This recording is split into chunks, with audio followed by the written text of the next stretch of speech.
Well, the title for today's talk is Finite Hilbert Stability of Curves. I would like to start by thanking the organizers for inviting me. And to begin, MG will be the moduli space of curves of genus G. I'll work in the least possible generality. So I'll work over complex numbers. And I'll introduce three compactifications of MG. So this will be three moduli spaces themselves. And I'll try to give parallel description for three of them. We have a Deligne-Mumford compactification of MG. This is MG bar. It's been introduced by in '69 by Deligne and Mumford. MG bar pseudostable was introduced by a student of Giesecker, David Schubert, in '91. And MG bar of H semistable was introduced more recently by Brandon Hassett and David Hune. And so to define these three compactifications, I'll describe what kind of objects they parameterize. So a curve C lies in one of the spaces if and only if, first of all, in all of the cases, omega C is ample. So we ask our curves to be canonically polarized. And of course, since this has three different compactifications, the other parts of the definition differ. First, we have conditions on the singularities of objects that we allow. C is a curve, and C has at worst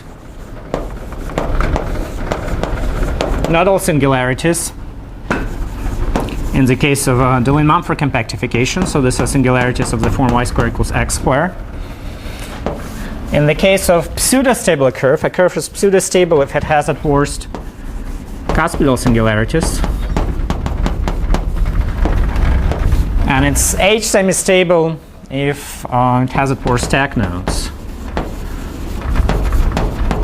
All right. Now this is not yet a complete definition. In the last two cases, we have to impose additional condition that C has no elliptic tails in the case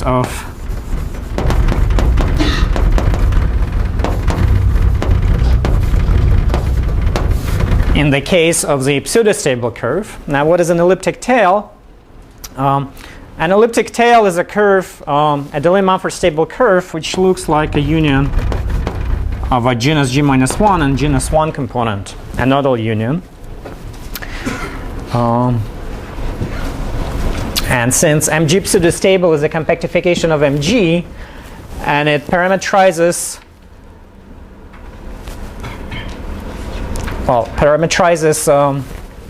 curves which are not Deligne-Mumford stable, for example, the Cospedal curves. To preserve properness of the moduli space, we have to disallow some of the Deligne-Mumford stable curves from appearing in the pseudostable compactifications. And the curves with elliptic tails are precisely curves which arise from by doing Deligne-Mumford stable reduction of Cospedal curves. And finally, in the case of H semistable curves, we have to disallow elliptic tails, elliptic bridges. These are curves, Deligne-Mumford stable curves, which have a genus 1 component meeting the rest of the curve in 2 points. So for example, a genus 1 component meeting the genus G minus 2 component in 2 points. And also, something that I will not draw, the so-called elliptic chains. So this will not be important. The definition of elliptic chains will not be important for in the sequel. So I'm not going to draw what an elliptic chain is. And well, now having the three moduli spaces, I want to describe the relation among them. So I'll start by sort of introducing some standard notation. Delta will be the boundary in MG bar. Delta can be written as the sum of irreducible divisors.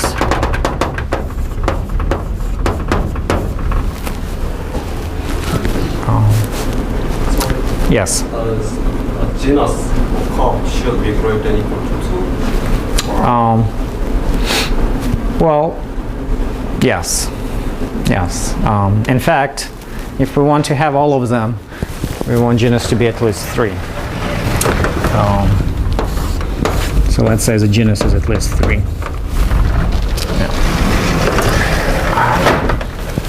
Right. Lambda will be the Hodge class on MG bar, Hodge line bundle. And so for the fiber of the Hodge line bundle at a stable curve C is just the top wedge of the space of global sections of omega C, of the dualizing sheaf. And it's a standard Grattan degree Monroe computation tells us that canonical divisor of MG bar can be written in this form. And having some control over the canonical divisor, we'll be interested in the so-called log canonical models of MG bar. So we'll define MG of alpha to be the proj of the graded section ring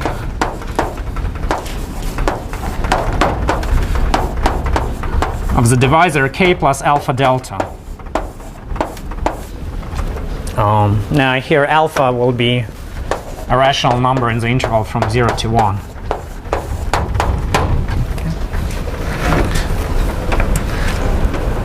So having this, I can now describe the relation that's been discovered by Hassett and Hune among the 3 different compactifications of MG bar, of MG.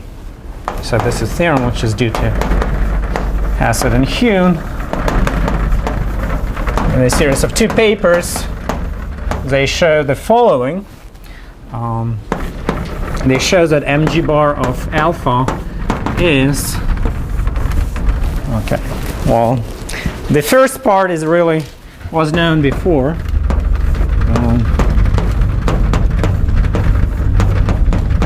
So in this interval, for alpha, the MG bar of alpha is just MG bar. So this was really known due to work of Kornalba and Harris.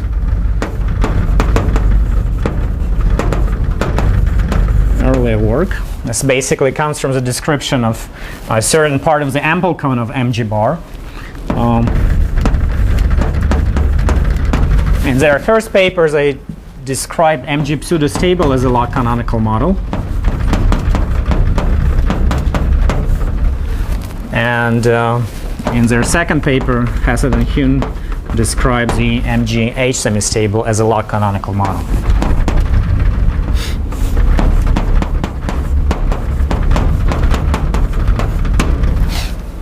All right.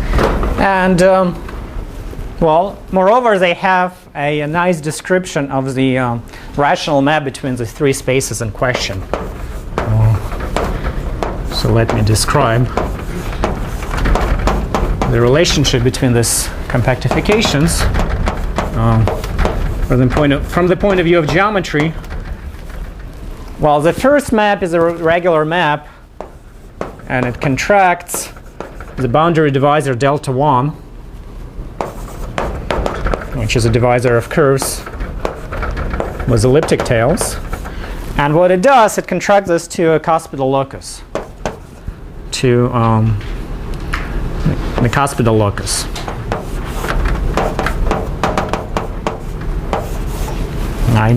Namely, if you have a curve with an elliptic tail, forget the elliptic tail and impose a cosp at the point of attachment. So this is what the first regular map does. The second map is a rational map. It's a flip, and it flips the locus of curves with elliptic bridges to the locus of curves with stack nodes.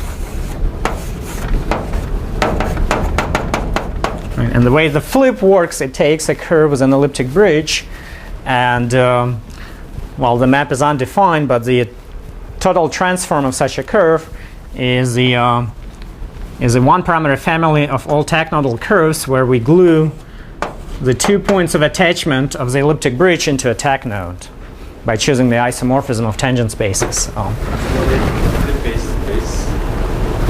What is a flip-based space along the address space operation? I'm so what is the question? My question is that what is the flip-based space? Flipping space. Yeah, flip-based space. Oh, you mean the small contraction? The small contraction. Yeah. Well, there is a small contraction here. It's a log canonical model MG 7/10. Yes. Yeah. And there is a modular meaning. Yes.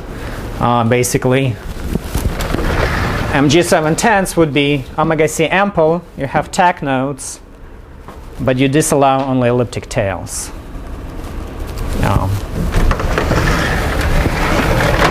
All right, so we have this, and I want to describe, first of all, how these three spaces are constructed, and then how we can try to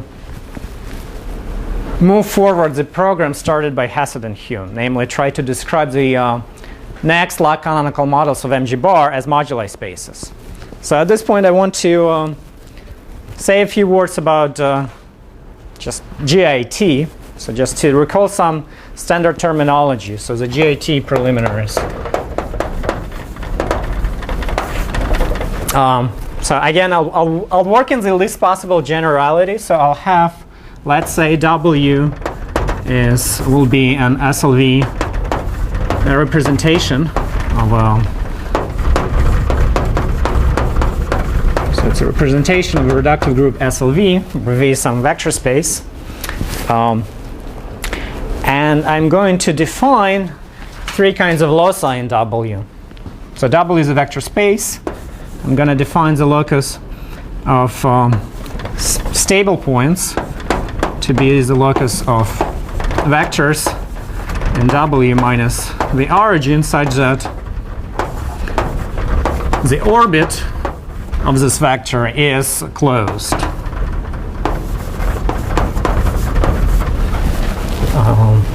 The semi-stable locus will be defined to be as all vectors in W such that the closure of the orbit does not contain the origin. And finally, the unstable locus will be everything else. It's clear that we have a containment here, and W unstable will be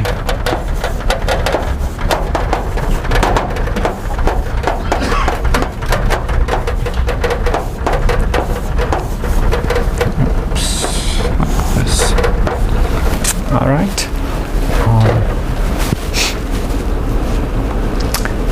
Well, having this, we can define a GIT quotient, first of all, of P of W. Okay, so now P of W mod, so there is an actual action of SLV on the projective space P of W, and we define the GIT quotient to be the proj of the graded ring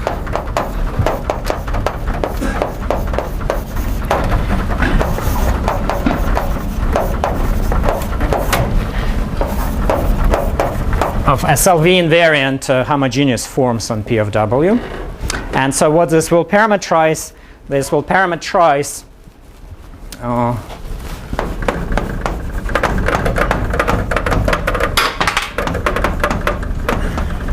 parameterizes closed in P of W as S orbits of semi-stable points.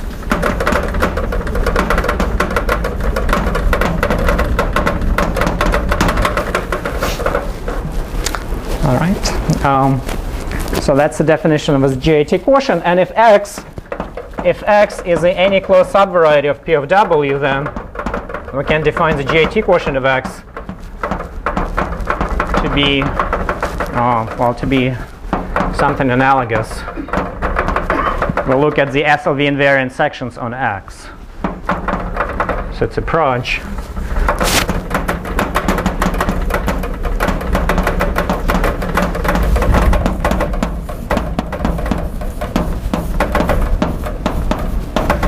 And again, this approach parameterizes closed orbits of semi-stable points in X, where orbits are closed in the semi-stable locus, not in all of X. All right, and we have there is a very standard way to determine whether a point is semi-stable or not, and it's called the Hilbert-Mumford criterion, numerical criterion. And it says that, let's see, well, it says that V and W is semi-stable, respectively stable, if for every one parameter subgroup. So we'll write this as a map from C star to SLV, right? And I'm thinking of C star as having a coordinate t.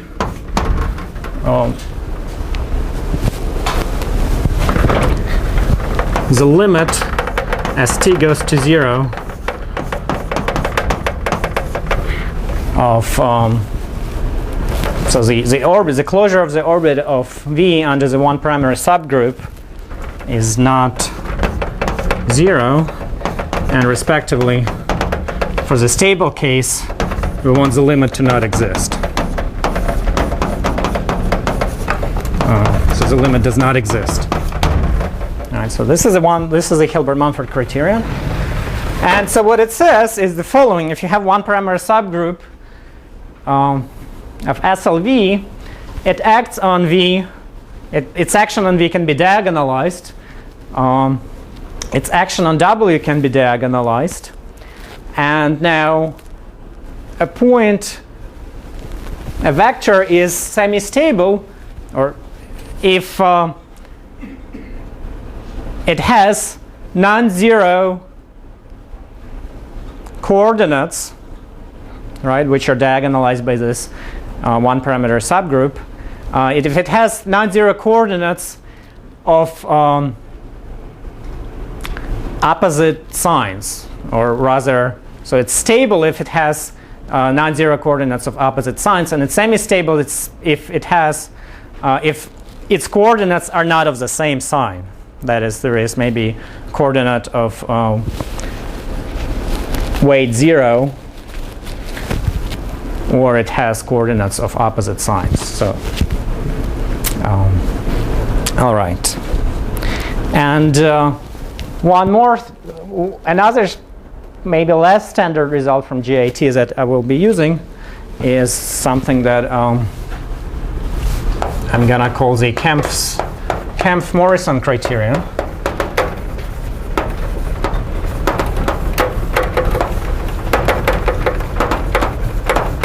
And so the setup is as follows. So suppose X is an element in P of W, and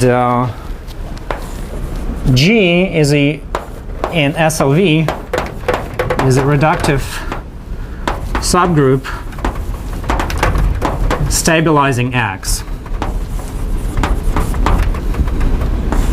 such that G of X is X.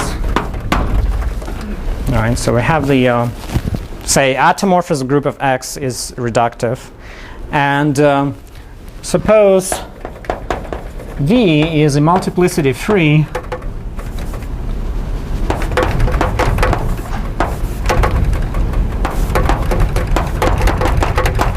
So is a multiplicity free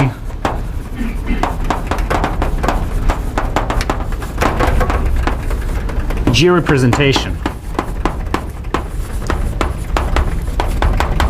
So what this means is that VJs are distinct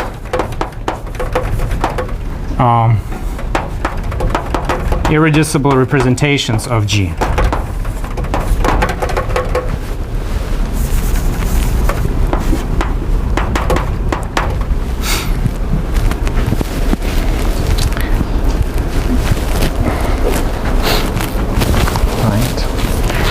And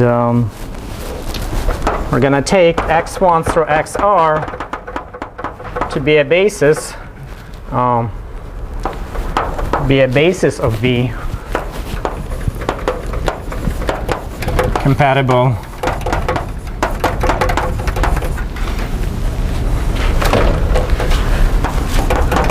with this direct sum decomposition.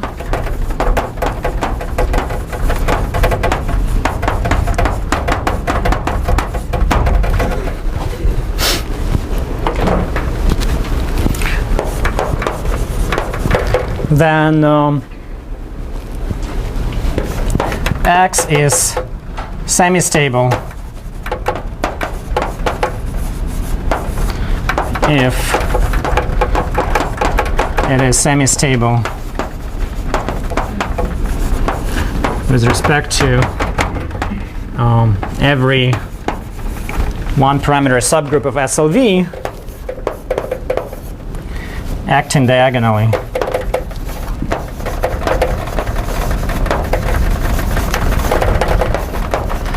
On this basis. All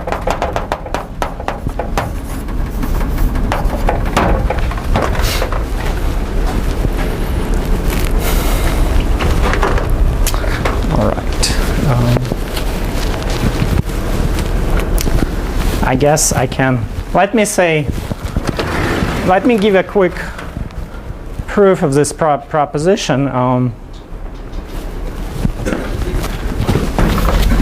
And then we'll move on to the GIT construction of the log canonical models. So the proof is the following. It uses the Kemp's instability theory. So suppose X is destabilized, is unstable. So argue by contradiction. So suppose X is unstable, and then there exists the worst destabilizing one-parameter subgroup, which we'll call the rho star. This is the Kemp's theorem. And moreover, Kemp shows that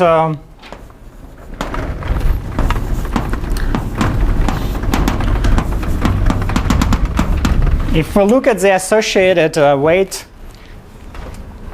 filtration of V,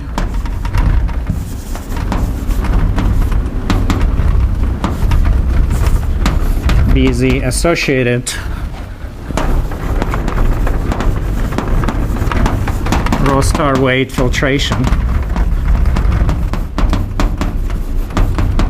Right, so we are rho star, diagonalize the action of rho star, and this defines a weight filtration of the vector space. It's non-trivial. Then, okay, so set P, so let P be the parabolic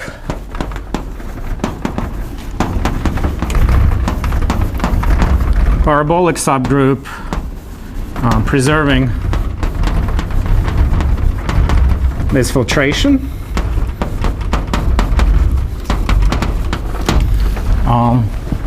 Then Kemp shows that, well, there are two things. First, the G, the group stabilizing the object, our object X, sits inside the this parabolic subgroup. And two, every maximal torus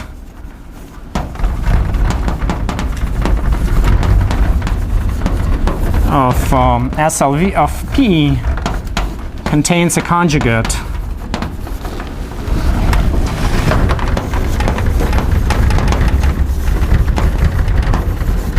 of rho star of the destabilizing subgroup. And at this point we're done. And so what's the reason? Well, if one takes, right, so let's, by the multiplicity-free assumption,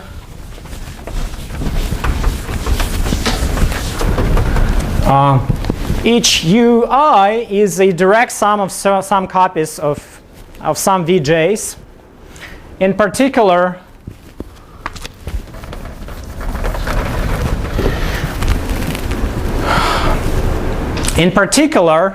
this basis x1 through xr of v is compatible with the filtration of v. So x1, xr is compatible with the filtration. And so what it means in particular is that the maximal torus acting diagonally on this basis lies inside the parabolic subgroup P, and so it must contain a destabilizing subgroup. But we've assumed that X is semi-stable with respect to those one-parameter subgroups which act diagonally on our basis. So we're done. All right. Okay. So this is the basically all GITs that I will need. So let me describe some of the successes of the GIT so far. I'll start with the well, this is a very general construction. I'll start with a curve, so a smooth genus G curve. We can take it to be general, for example, non-hyperelliptic. I'm going to fix a number n, and I'm going to consider the uncanonical embedding of the smooth curve into projective space. All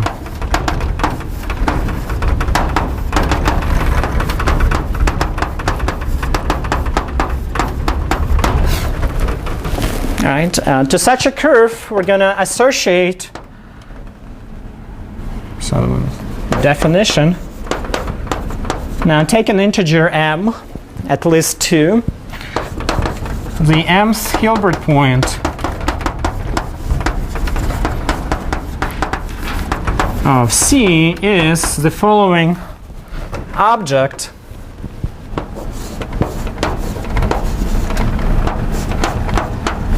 It's a surjection of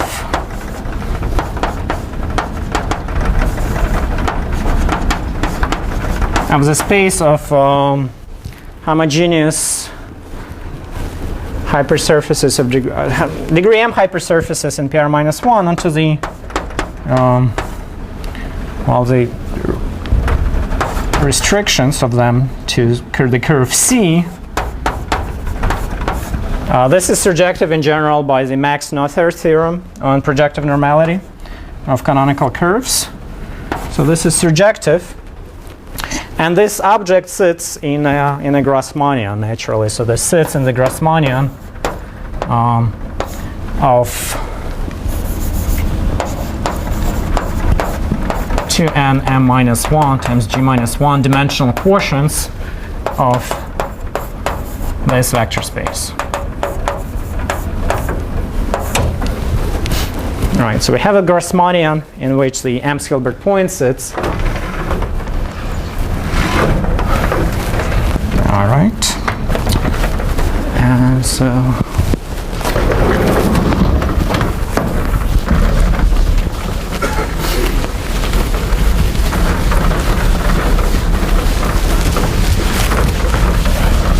we can now look at the totality of the m's Hilbert points, and we're going to define the h upper script m sub gn to be all these m's Hilbert points for where C is a smooth and canonical curve. And we look at the closure inside the Grassmannian So this is inside the Grassmannian. And we observe that there is an action of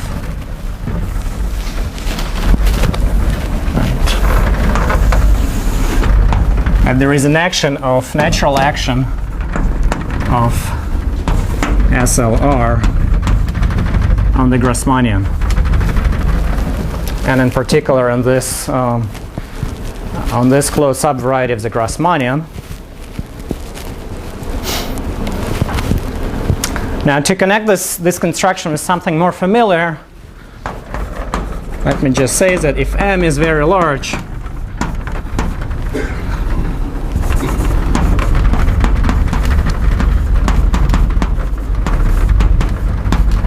then this object is just the Hilbert scheme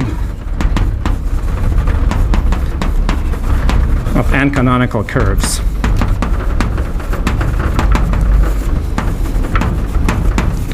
This follows from the Mumford's construction of the Hilbert scheme. All right, it's a closed subvariety of some large Grassmannian. But we'll be interested in the spaces for small values of M, or as we call them, finite values of M. So that's where the finite comes from.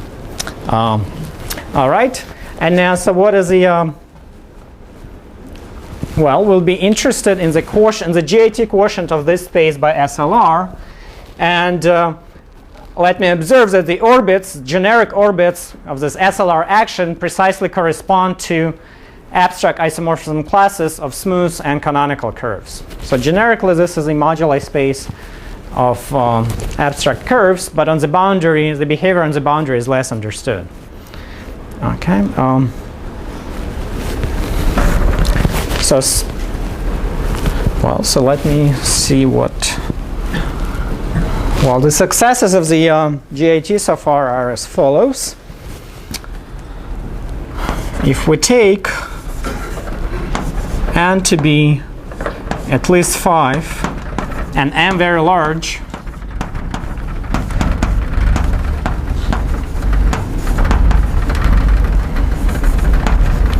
then the resulting GIT quotient is just mg bar.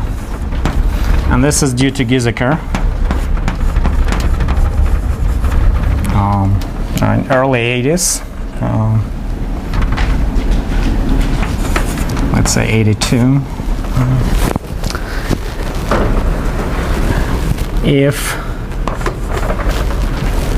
Now, when Schubert defined the moduli spaces of pseudo-stable curves,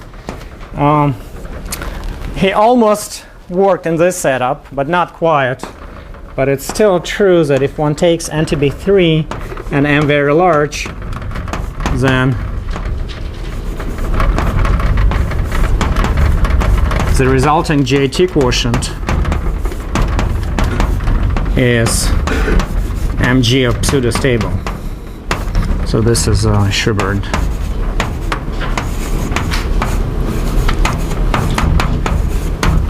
Schubert's thesis. And finally, the last moduli space that we started with is obtained by looking at the bicanonical curves, the Hilbert scheme of the bicanonical curves, and taking its GIT quotient. And this is much more recent. And this is a Hassett and Hume in 08. Right. 4. The question is about n equals 4. This is also true that if one takes n to be 4, one gets the pseudo-stable curves. That is a more recent observation of result of Ian Morrison and David Hume. But okay, so if I write 4 here, then I have to write SL of 7g minus 7. So let me not do it. Okay, n equals 4 it gives the same result as n equals 3. The actual set of semi-stable points is slightly different, but the quotient is the same. Okay, maybe I'm just going to keep it like this. No, can't do this.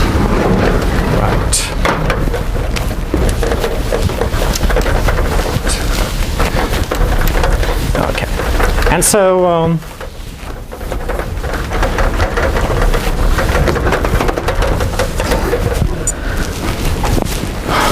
well, all the three results ultimately rely on the theorem of Mumford.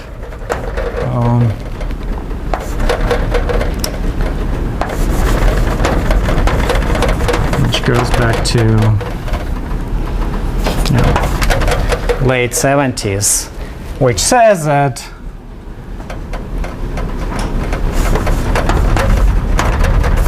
if C is smooth and canonical curve,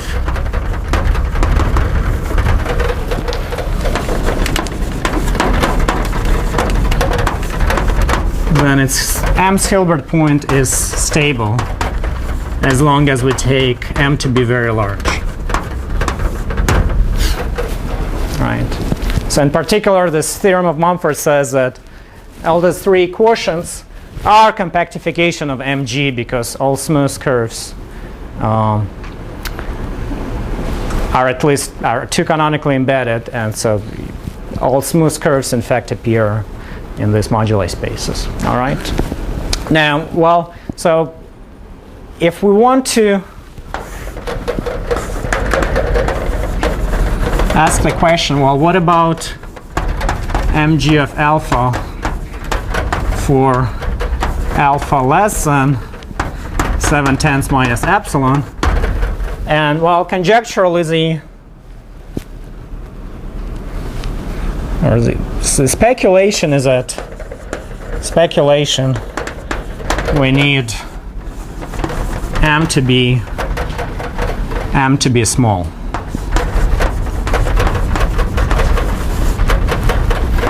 For example, M equals 6 to get the next log canonical model. M equals 6 and N equals 2.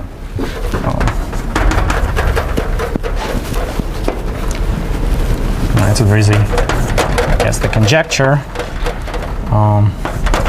which says that if one takes the 6 Hilbert points of bicanonical curves, then the resulting GIT quotient should be the next log canonical model of Mg bar, and it should be the log canonical model Mg of 2/3. Let's see. This is still wide, I guess, a wide open conjecture. We don't know how to analyze this GIT quotient. Now, one reason this conjecture is open is that, unlike in the case of the asymptotic stability, the case where M is very large, we don't know what happens, how to analyze stability of finite Hilbert points of canonical curves, canonical or bicanonical curves.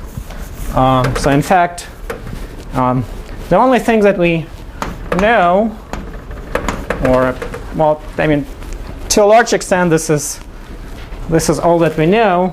We know that the general smooth canonical or bicanonical curve has a semi-stable M's Hilbert point. So let me state a theorem. This is a joint work with Jared Alper and David Smythe. And it says that if C is a general canonical or bicanonical curve,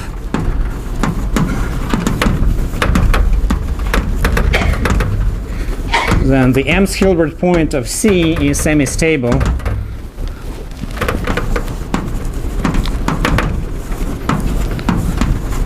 for all M, for all integers M. So in principle, this opens up a possibility of analyzing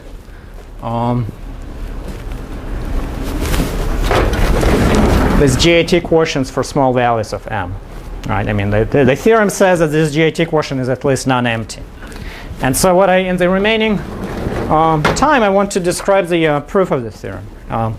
So the idea of proof is essentially degeneration, right? We're proving a result about general curve and we do this by proving a result for a special curve, right? Just semi-stability is an open condition. So we start with the very special curve C. So I choose curve C, which is very special. In particular, it has large automorphism group. Right. And the reason that we'll want to apply the Kempf-Morrison criterion, where we want a reductive automorphism group which acts multiplicity free on the vector space V. In the second step, we're going to apply Kempf-Morrison criterion.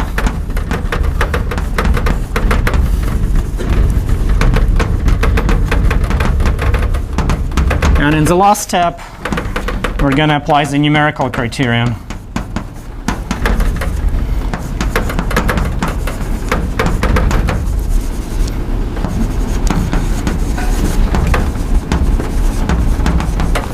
Numerical criterion, but thanks to the step 2, we have to apply the Hilbert-Mumford numerical criterion only for the one-parameter subgroups of a particular torus, of a fixed torus. Okay, so the proof of the theorem breaks into actually 3 cases. We have to consider bicanonical curves separately, and we have to consider the case of even and odd genus for canonical curves separately. And I mean, the 3 proofs are very similar, so I'm going to focus on the more interesting one from my point of view, which is the case of canonical curves of odd genus. Right, so in the step 1, I need to find a curve, a nice canonical curve of odd genus with a large automorphism group. And I'm going to take a curve which in a sense replaces the hyperelliptics in the Hilbert scheme of canonical curves. So I'm going to define, so let me define the curve first, and then I'll explain where it comes from. So let R be the gluing of 2 copies of doubled affine lines.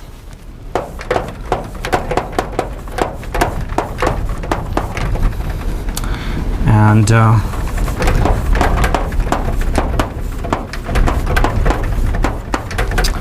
by the map, which sends x to y inverse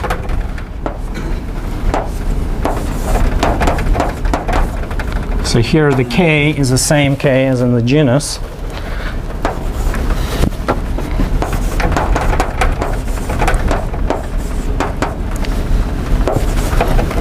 All right, let's check. The second condition tells, so what is this curve? Well, the reduced structure is just a P1. Right, the gluing is the gluing of 2 A1s into a P1. The second condition on the nilpotence tells us that the arithmetic genus of the curve is G. And the first condition, so what we get is we get a P1 which turns out to have a very ample dualizing sheaf. So it's a locally Gorenstein curve, and it has a dualizing sheaf. It embeds this curve into PG-1, and the reduced structure is in the rational normal curve, but of course we have a double structure supported on this P1, right? And so this is the so-called ribbon. So this is a ribbon. These curves are called ribbons. So R is a ribbon of Bayer-Eisenbart.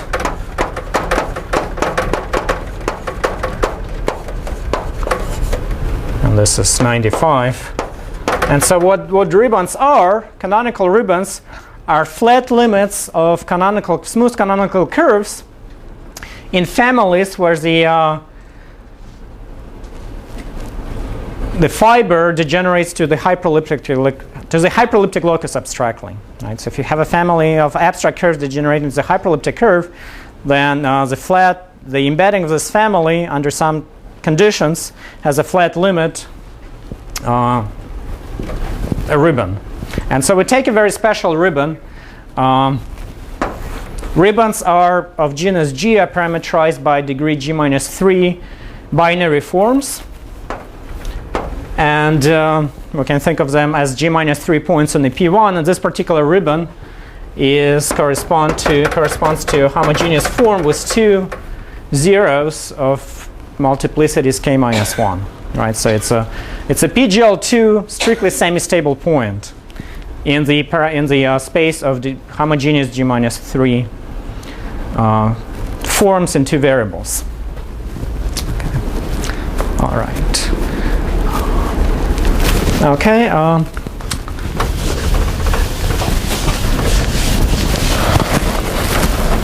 right.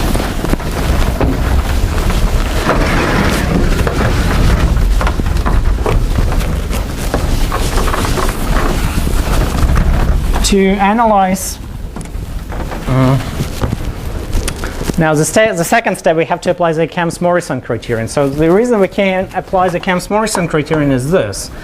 We can analyze very concretely the canonical linear system of this curve. So the sections of the dualizing sheaf of R are as follows. We can write them as, represent them by polynomials in X and epsilon, where f of x epsilon runs over the following polynomials.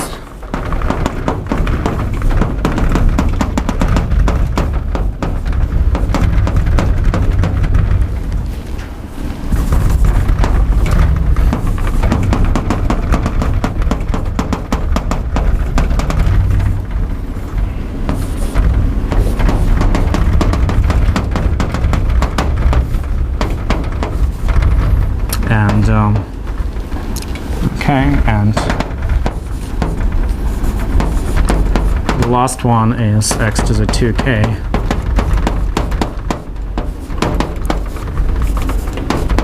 Right, so very concrete basis for the canonical linear system.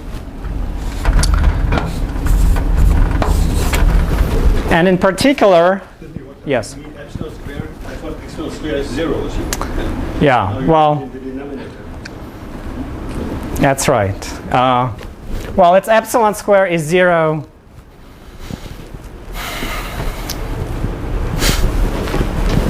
It's just a way to represent the how the section of a line bundle transforms. I mean, we can, if we think of this formally, then when we transform to the variables y and eta, this tells us how the f transforms. Right, so you don't just plug in. You don't just use those substitutions. You have to also compute how the what you multiply f by when you pass to the other chart.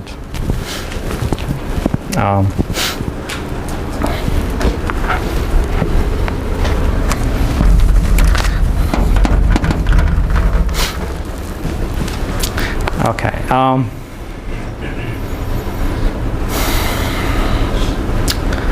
Now we have a GM action. So GM acts on R via x goes to tx, y goes to ty, epsilon goes to t to the k plus 1 epsilon, and eta goes to t to the negative k minus 1 eta.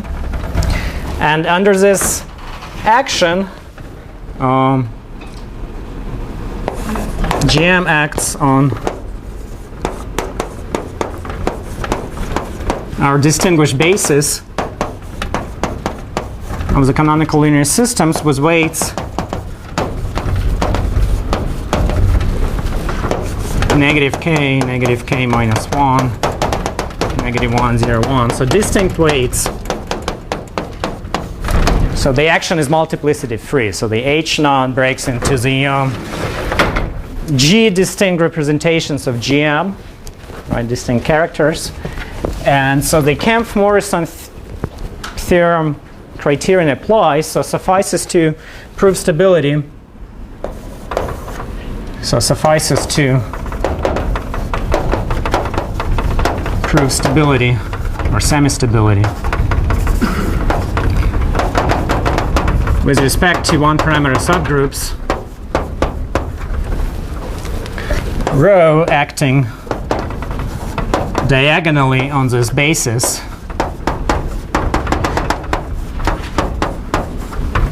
so one parameter subgroup of SLG acting on this basis diagonally, and so with weights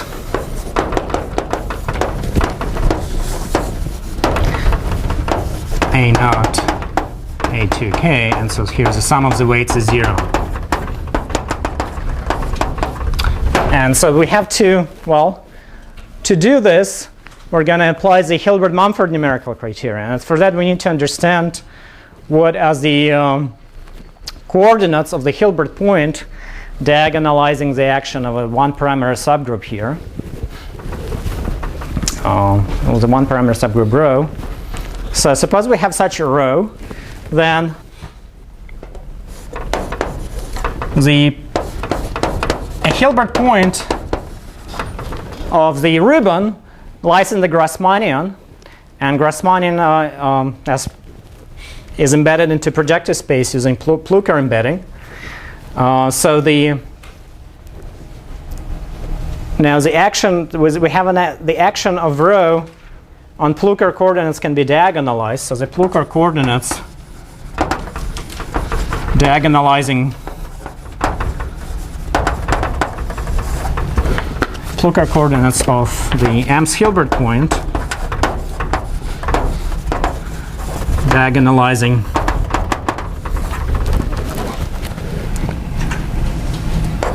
rho are the following things. They are simply n-tuples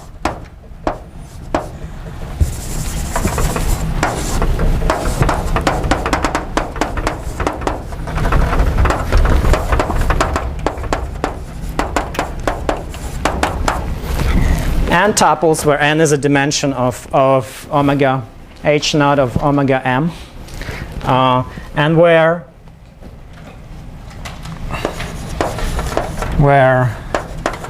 EIs are degree m monomials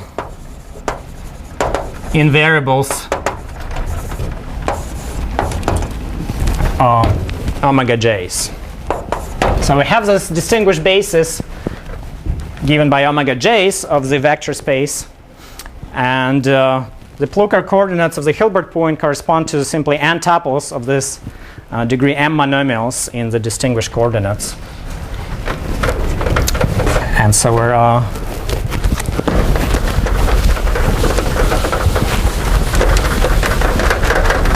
before we apply the Hilbert-Mumford numerical criterion, we need to know which Plücker coordinates are non-vanishing on the Hilbert point.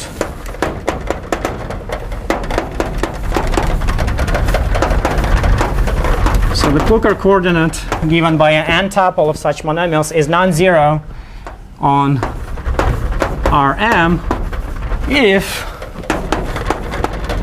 E1 through En form a basis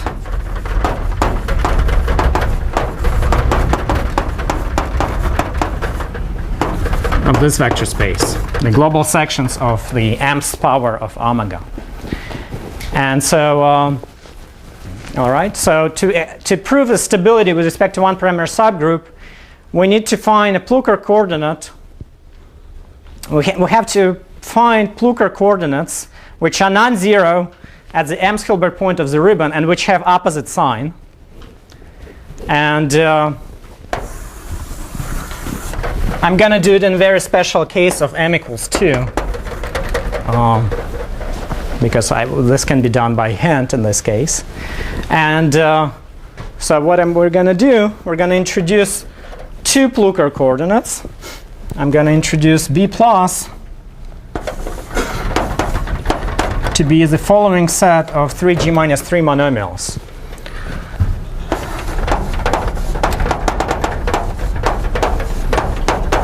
So all degree 2 monomials divisible by omega naught all degree 2 monomials divisible by omega k.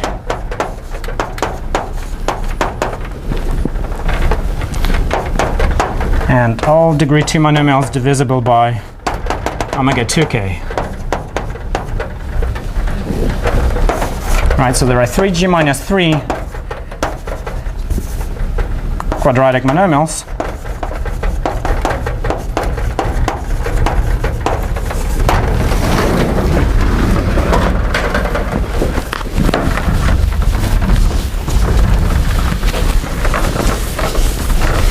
And they give us one Plucker coordinate.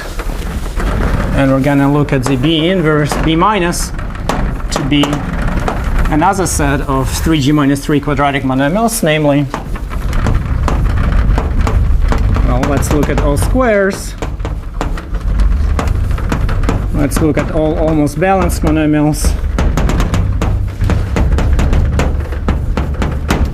And then some special ones.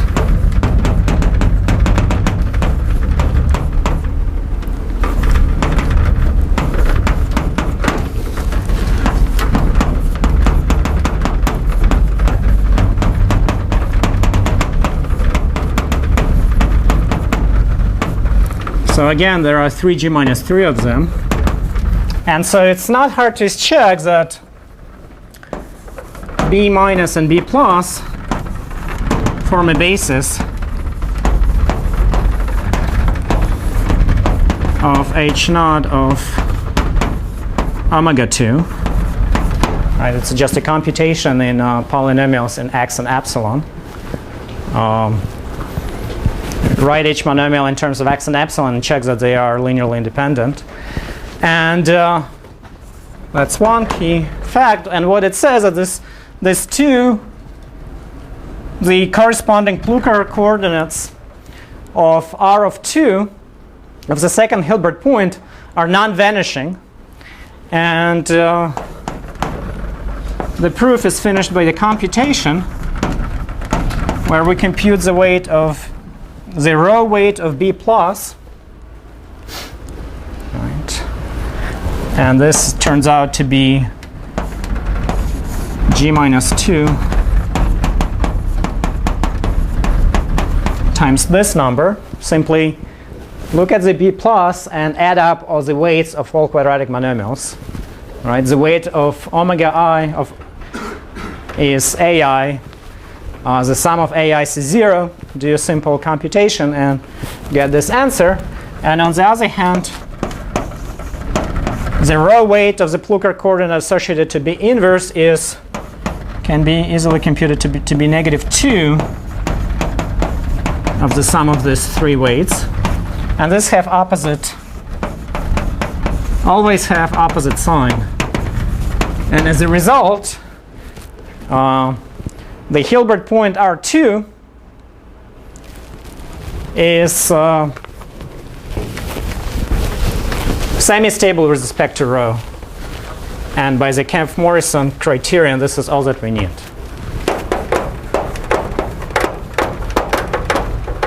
Is rho semi-stable?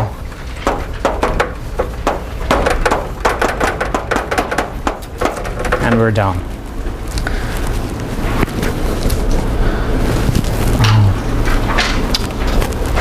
Okay, I think I'll stop here. Thank you.